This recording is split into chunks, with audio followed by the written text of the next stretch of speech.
صحیح بخاری حدیث نمبر 201۔ رسول اللہ صلی اللہ علیہ وسلم جب دھوتے یا جب نہاتے تو 1 سا سے لے کر 5 مد تک پانی استعمال فرماتے تھے، اور جب وضو فرماتے تو 1 مد پانی سے۔ صحیح بخاری حدیث نمبر 202۔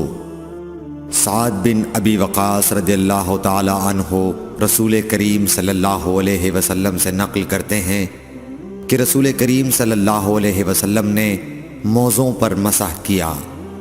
عبداللہ بن عمر نے اپنے والد ماجد عمر رضی اللہ تعالی عنہ سے اس کے بارے میں پوچھا تو انہوں نے کہا سچ ہے، اور یاد رکھو جب تم سے سعد رسول اللہ صلی اللہ علیہ وسلم کی کوئی حدیث بیان فرمائے تو اس کے متعلق ان کے سوا کسی دوسرے آدمی سے مت پوچھو۔ صحیح بخاری حدیث نمبر 203۔ ایک دفعہ آپ صلی اللہ علیہ وسلم رفع حاجت کے لیے باہر گئے تو مغیرہ پانی کا ایک برتن لے کر آپ کے پیچھے گئے۔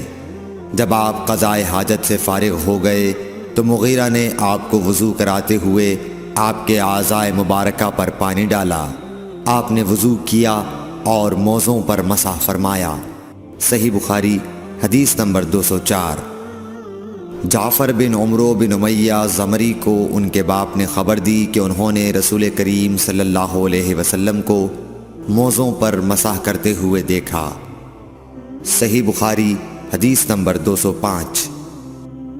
جعفر بن عمرو اپنے باپ سے روایت کرتے ہیں کہ میں نے رسول اللہ صلی اللہ علیہ وسلم کو اپنے عمامے اور موزوں پر مسح کرتے دیکھا۔